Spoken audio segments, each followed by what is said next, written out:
Before I start, if you are a guest, let me welcome you to the Vine. We are so glad for you to visit us and be with us. And if you get a chance today in our offering boxes, there's a card in the front of the seat just to fill out, just a chance for us to thank you for joining us this morning. I know it's something that we don't take lightly because we know that there's lots of things and lots of places you could be, but thank you for joining us today.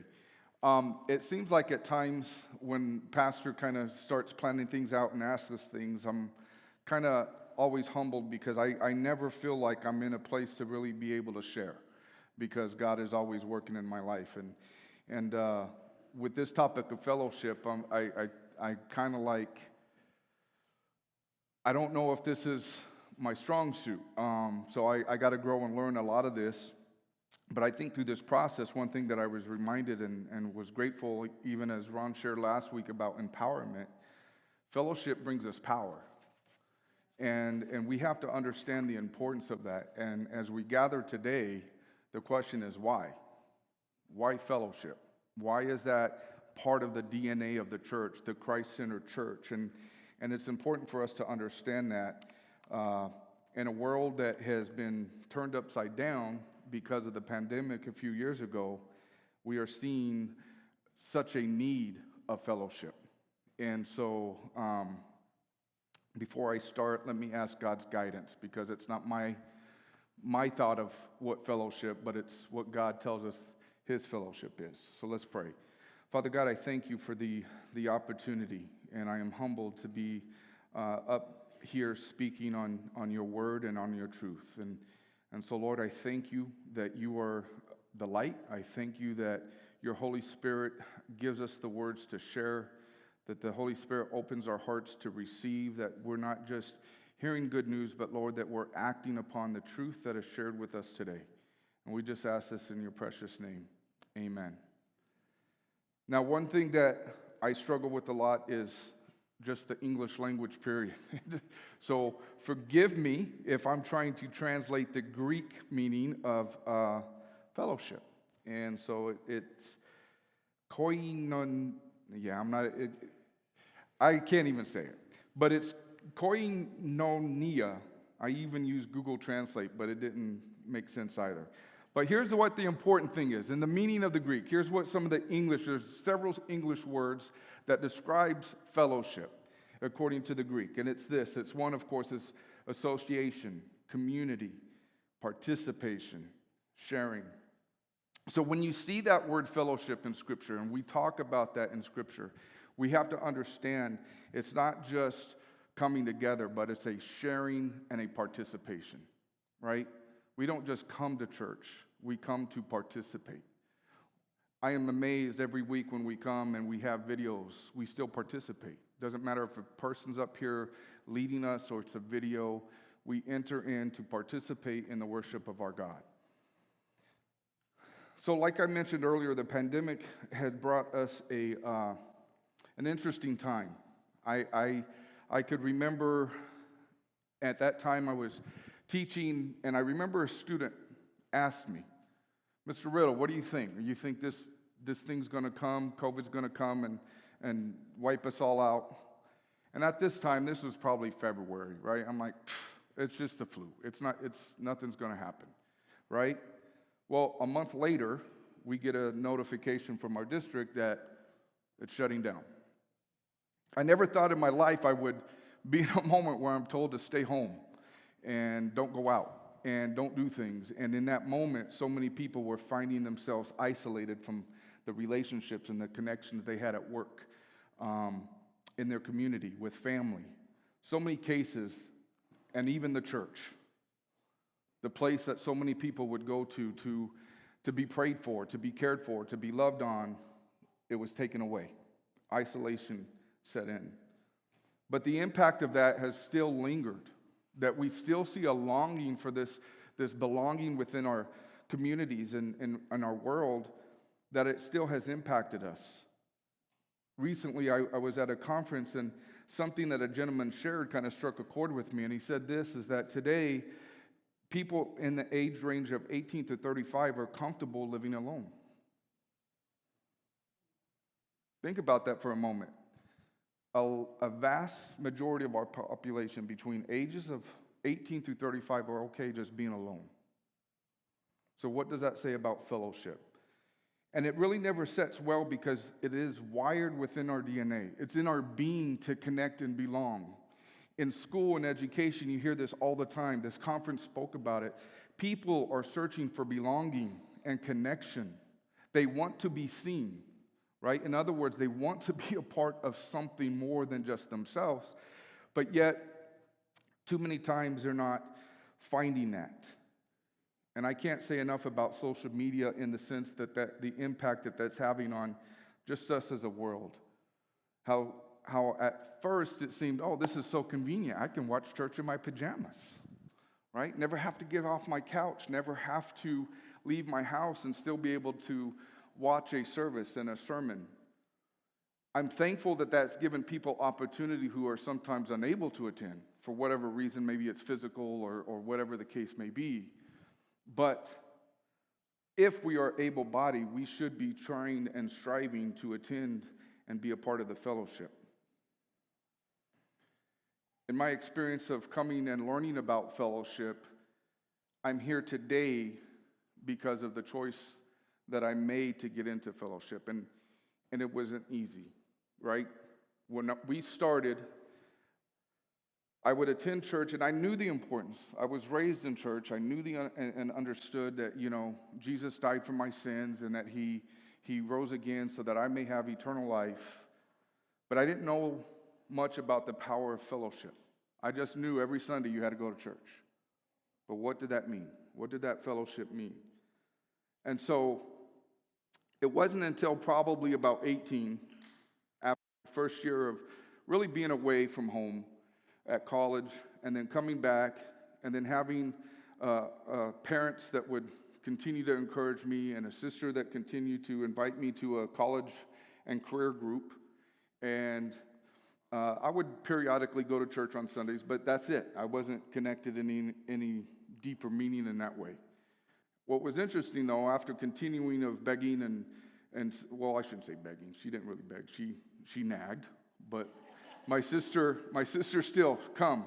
So, and you're thinking, I don't know about you, but it's like, okay, if I go once, then I get her off my back. So I go once, and then instant, right? This sharing, this participation of people my age and likeness that kind of, first of all, was just a bridge. There's more than just being around people of your age or your likeness, but it was just something that was real, that was different. I mean, I had friends, we hung out, we did things, but this was a different setting. And it was through these relationships that I began to deepen the understanding of the importance of fellowship. And many of these individuals that we began to meet weekly, beyond Sunday morning, during the week, and share life together. And it wasn't all Bible study. It was just life. It was going out and having a positive time, doing short little retreats up the mountain on a weekend, and just connecting deeper in life, sharing and participating in life together. I'm so glad that I did, is because that's actually where I met my wife, Stacy, is through that small group. And I couldn't imagine if I chose not to go, what would happen to me today, or where would I be? But she would tell you, prior to that, she couldn't stand me. Right? We actually had some college classes, and we all go through phases. My hair was long. I was just but anyways, that's a story for another day. But God has a way of putting us in places to where we can learn and understand the power of fellowship. And so that's my question to us, is why? What connects us? And just like Ron shared last week, is about the empowerment, right? God doesn't just bring us together just for the sake of bringing us together. There's power in that. So the first thing of the power of fellowship, and this is the most important, is that the power of fellowship connects us to Christ. In John chapter 17, verses 20 through 26, it says this. This is Jesus praying, right, in the garden, right before he's arrested and taken to be crucified. He's praying and he's saying this: I do not ask for these only, but also for those who will believe in me through their words. that they may all be one, just as you, Father, are in me, and I in you, that they also may be in us, so that the word may believe that you have sent me. The glory that you have given me, I have given to them, that they may be one, even as we are one. I in them, and you in me, that they may become perfectly one, so that the world may know that you sent me and loved them, even as you loved me. In verse 23, where it says become perfectly one, some verses say perfect unity, right?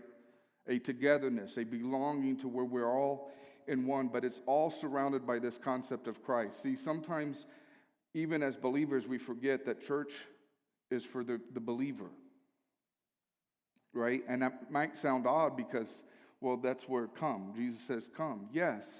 But this is where we gather to come and understand it is the Christ that is the anchor in all of us. See, he is the head. We are the body, right?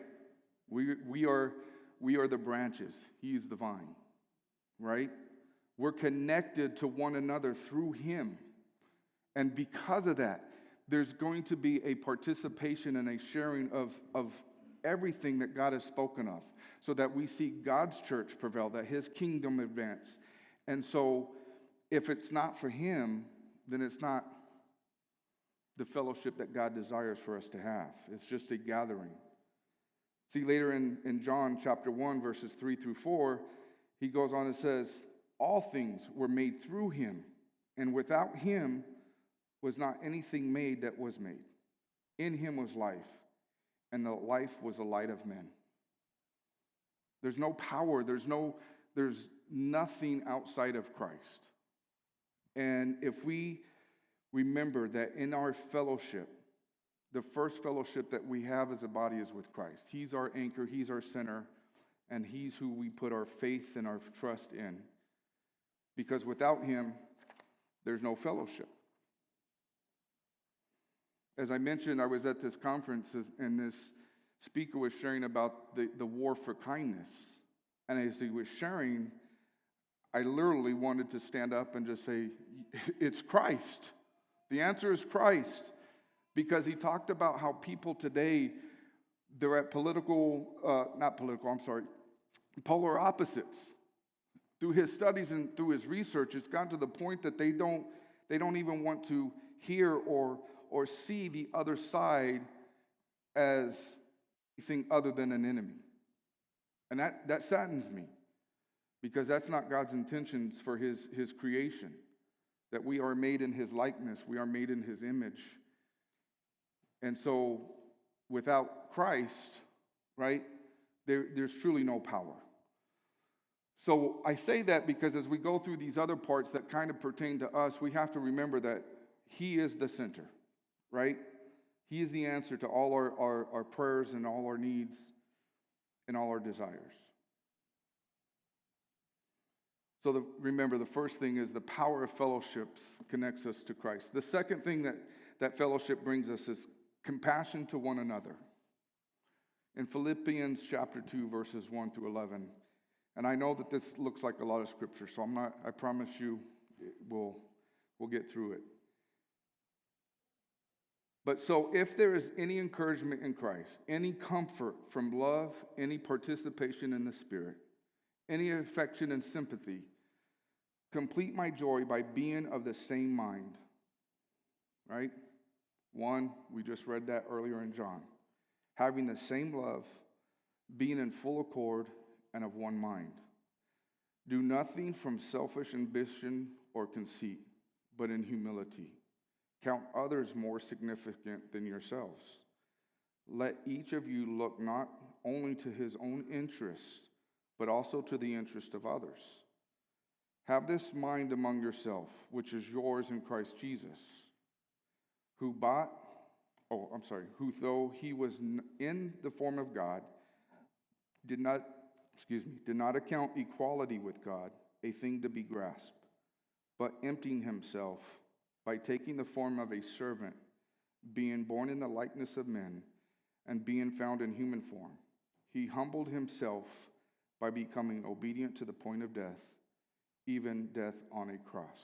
Therefore, God has highly exalted him and bestowed on him the name that is above every name, so that at the name of Jesus every knee should bow in heaven and on earth and under the earth, and every tongue confess that Jesus Christ is Lord, to the glory of God the Father.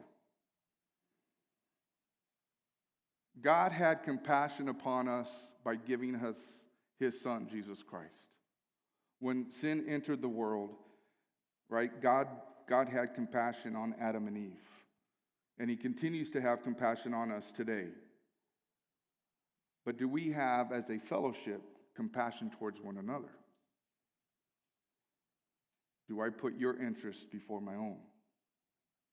It's not an easy thing. It's not. It's challenging, right? And we know, and as pastors many times have shared, sometimes we sit down and we're already planning. Okay, where's lunch today? Where are we going? That's why I enjoy our potlucks, because we all know where we're going after church, hopefully that day. But it goes and ties into what God speaks about, right? About sharing and participating in life today. But when I read this and I think about just in my own personal life, right? There's words that stick out to me. It's humility, right? Coming and having humility. And sometimes the most difficult thing to do is come before a body and to let them know I have need. Right? Pride wants us to keep us in the pew and to keep us from sharing a need that we might have in our life. And sometimes we might believe that might bring judgment. And so we have a hard time coming forward and say, I have need. And I'm so thankful that to be a part of a church that every Sunday has opportunity for people to come and get prayed for. Because we want to be able to lift up others. I'm thankful that we meet on Thursday nights and we lift one another up, bringing whatever need we may have that night. And experiencing God move and sharing words and touches through those times. But what is our interests? What is it that we desire? And I hope it's compassion and understanding that we need one another, that through life there's going to be moments that our strength is not enough, that we're going to have to lean on others. And sometimes the greatest things that somebody shared one time is that the cross is made up of two beams, right? A vertical and a horizontal. And yes, Christ is our center. He's everything that we need, but he's designed us to need one another, to lean on one another, to carry one another. So there's power when we have compassion, because again, that's way when the unbeliever comes in, they experience this compassion because we're able to put our interests to the side for the interest of their need. And we'll get into a little bit later of our next one, which is this. In Acts 2:42, the power of fellowship connects us. We've all heard this as pastors been going through Acts, which has been seeming like this entire year, but it's good because he's speaking about the early church and what that looked like, and that's what we desire is God's church. That's what we're taught this series is, the DNA of the Christ-centered church. And so the power of fellowship connects us. It goes on and says, and they devoted themselves to the apostles' teaching and the fellowship, to the breaking of bread and the prayers. And awe came upon every soul, and many wonders and signs were being done through the apostles. And all who believed were together and had all things in common. And they were selling their possessions and belonging. They were selling all their possessions and belongings and distributing the proceeds to all as they had need. And day by day, attending the temple together and breaking bread in their homes, they received their food with glad and generous hearts, praising God and having favor with all the people. And the Lord added to their numbers day by day those who were being saved. I love this passage for a couple of reasons. Number one is that it never really gives us a number, right? We know numbers were being added, but it didn't speak about how many people were gathering, how many people were in homes sharing with one another. And again, we'll tie this a little bit later in the next point, but I want us to understand something is that God works through that fellowship and that connectedness, because what else could move a person to share all their possessions and their belongings for the needs of others? Right? I can't come to that point to be connected with you if first I don't have Christ in my life, and second, if I don't have the compassion to look upon you as a brother in Christ and in need and support. It's what connects us.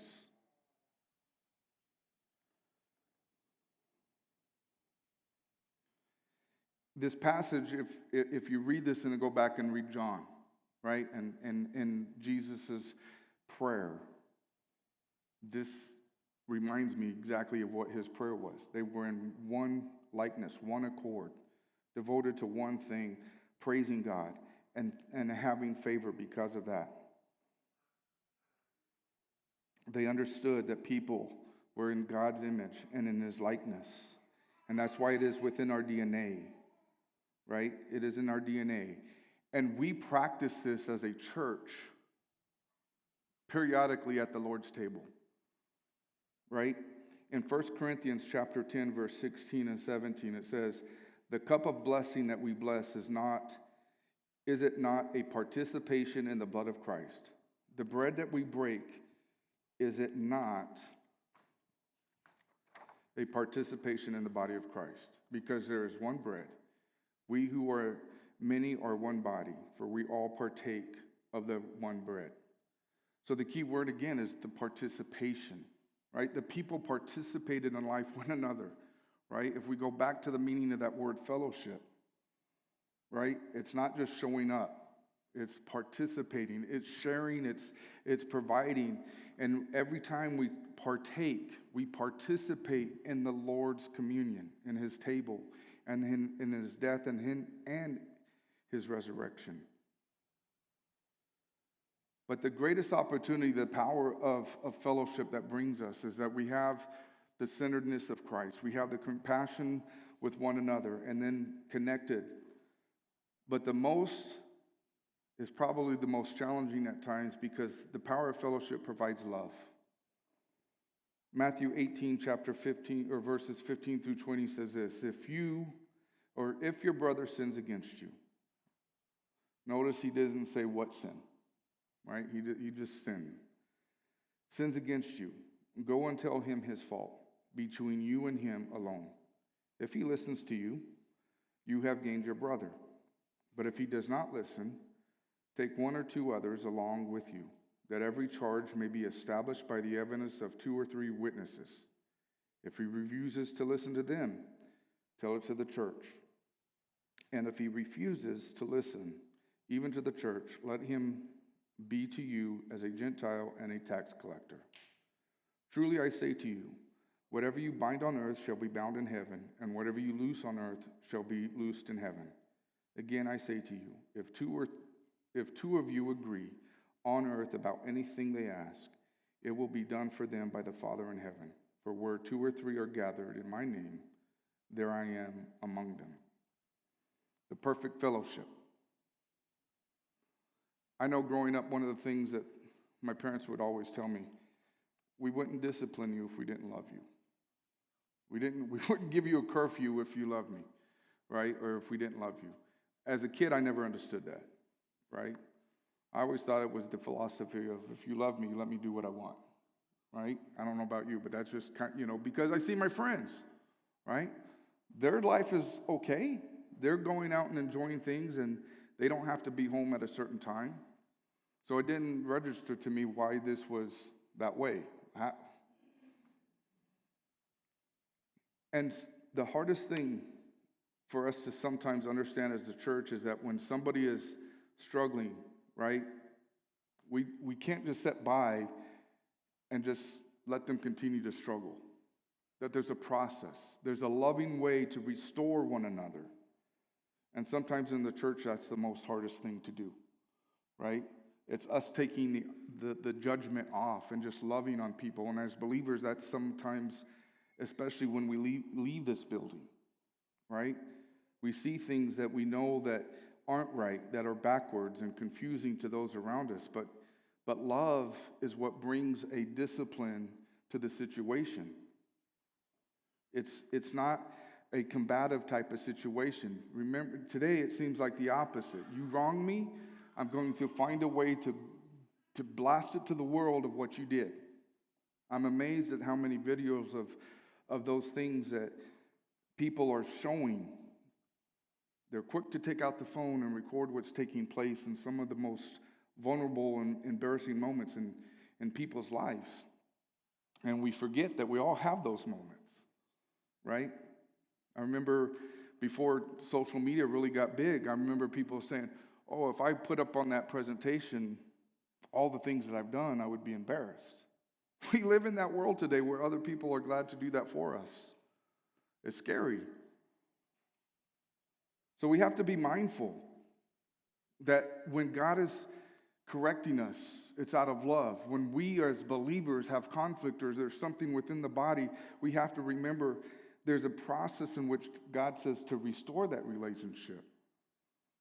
We have to have a heart of love towards one another and understanding that we are the body. We have to work together.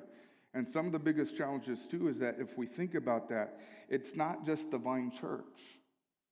It's God's kingdom. It's the church across town. It's the church that there has to be a unity and a oneness in a way that people can see and not get lost in the fact of how we should worship or is this okay or is this not okay. But everything that God has done was out of love, right? I didn't include this, but we all heard it so many times. For God so loved the world. I don't know about you, but I am a visual person.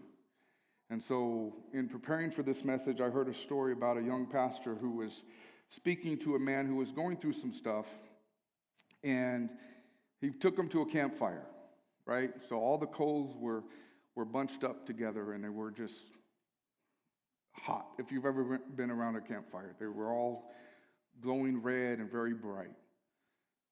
So the pastor looked at him and he says, so do you see the coals in the fire and the heat? He said, yes. Do you get it? And the guy looked at him and says, I think so. So then the pastor took a little rake, spread the coals out, right?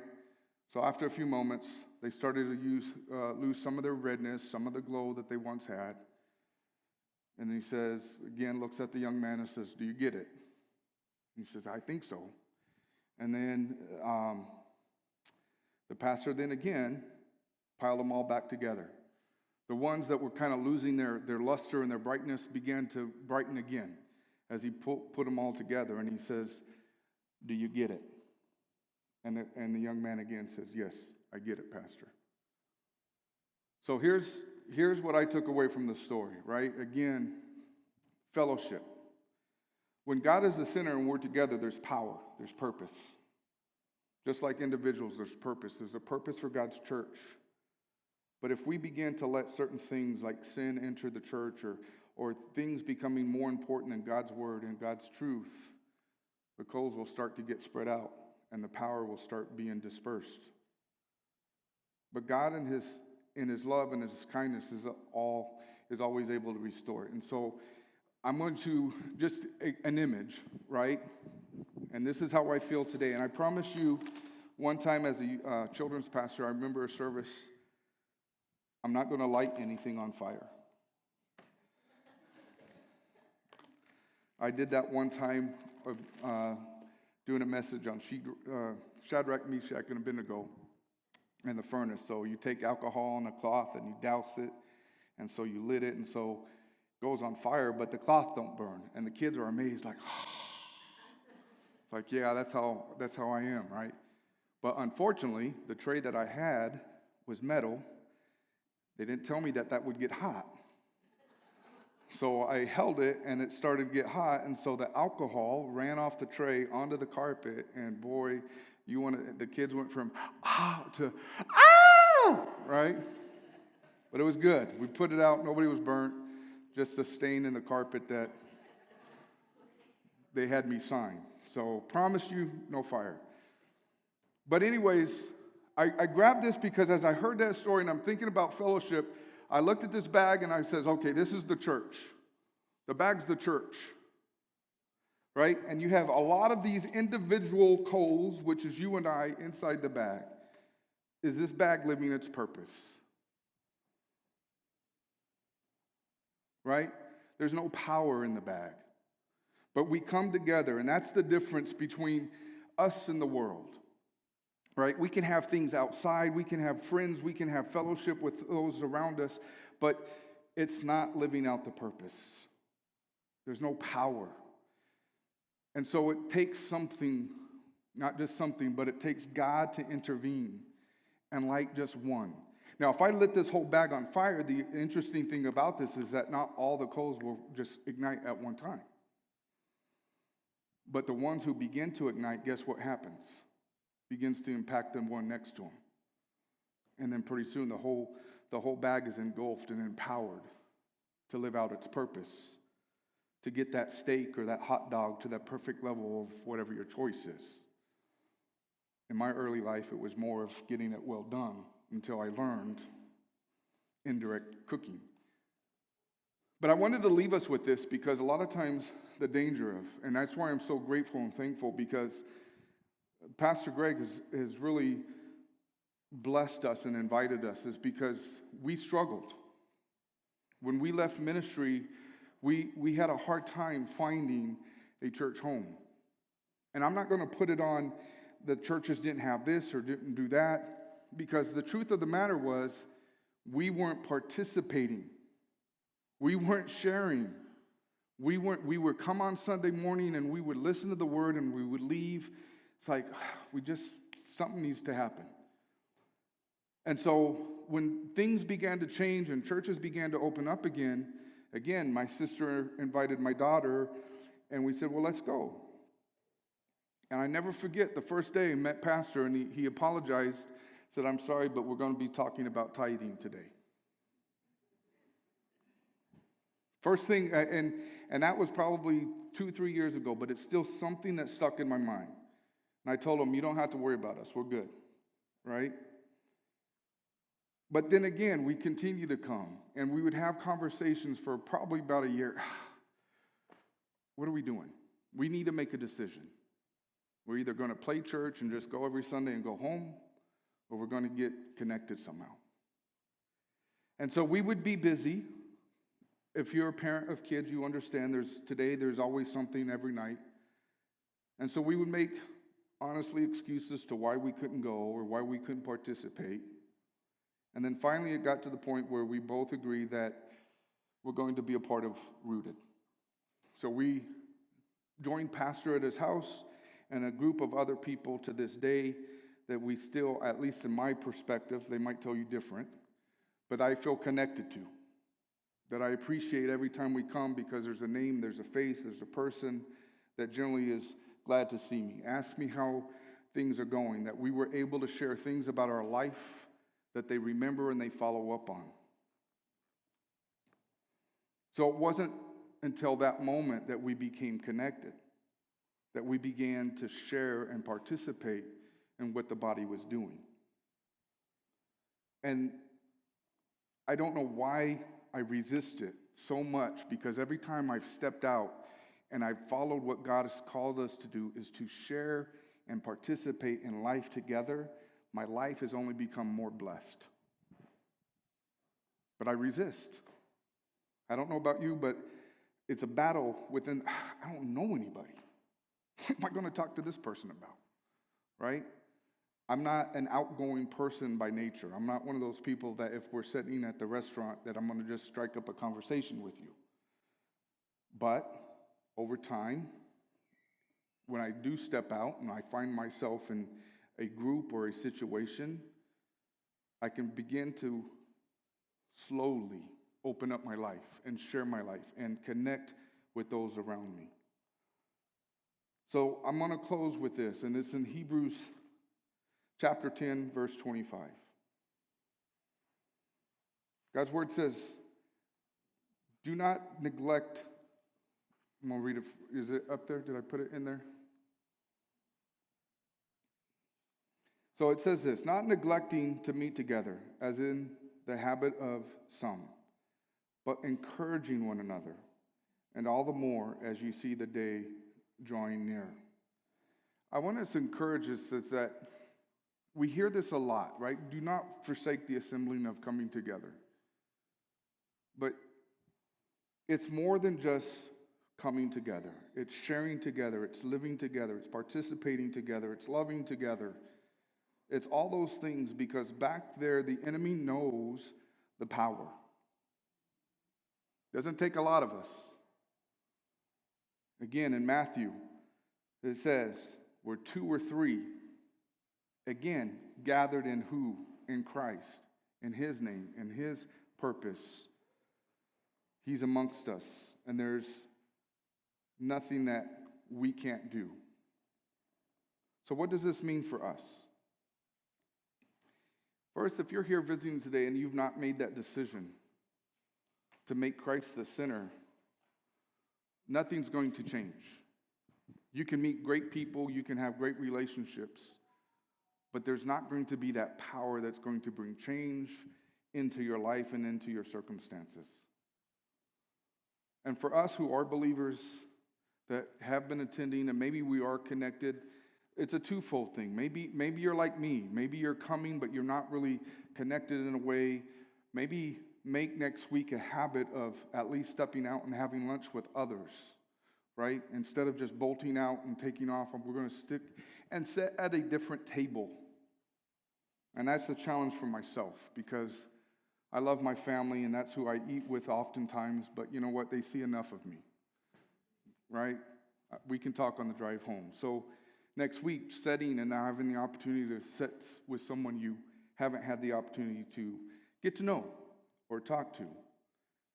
But it's also be sure to welcome, to be open, right? We can't be a closed fellowship. We can't be in the mindset of, well, this is how we always did it, right? Or we're comfortable with the size of this. We have to be willing to accept those and invite those in. And I'm thankful that I'm a part of a church that very much I've experienced that. And hopefully you have as well. So if I can ask everybody for a moment just to close your eyes. You don't have to bow your head or just... But I just want to pray for you, for those of you that maybe are struggling and just need that Christ intervention, that He needs to meet you in that place. And I just pray, if you haven't had that prayer yet, that you accept that today, that you ask Him to come and be Lord of your life. And then through that, He begins to connect you with those individuals that begin to support you, to love you, to connect you, and have compassion on you. And again, after the end of the service, I would also encourage you, if there's been something you've been holding in and you felt embarrassed or ashamed to share, but yet you're so desperate to get support, come up after service and just ask to be prayed for. Whether it's a sickness, an illness, it's a circumstance, whatever it may be. But let's pray.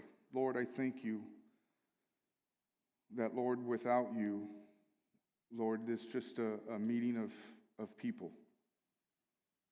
But that every day that we walk through these doors, we are under understanding that it's because of your Son. It's Jesus Christ that we come and we gather and we lift up and we recognize that through Him and the gift of the Holy Spirit that we are empowered for change, not just within ourselves, but to those that are around us. And so, Lord, today I pray that you would be with us as we go out and those that are here today. Father God, those who are saying in this moment, God, I call you to be the center of my life, that you would meet them in this place today. And those who are needing a miracle or just a touch or just a reminder, Lord, let them know that they are a child of God. That we walk this place knowing that, God, that you gave your life for us, that you humbled yourself to become a servant to us. And that, Lord, through that impact and through that truth that we are able to do that for others around us. We ask this in your mighty name. Amen. Amen. Well, church, I thank you. Again, I'm always humbled at this opportunity, but again, if you need prayer for anything, please don't hesitate to come forward. We'll have some people here to pray for you. Enjoy the rest of your week. Some praise. I heard that cooler weather's supposed to be coming.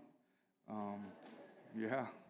So although where I was last week was pretty cool. So you can thank me because I brought it down with me. All right. So again, God bless you. Look forward to next Sunday. There is a list for you to sign up for side dishes if you like, but don't feel free like you have to. Just come and join us. God bless. Enjoy the rest of your Sunday.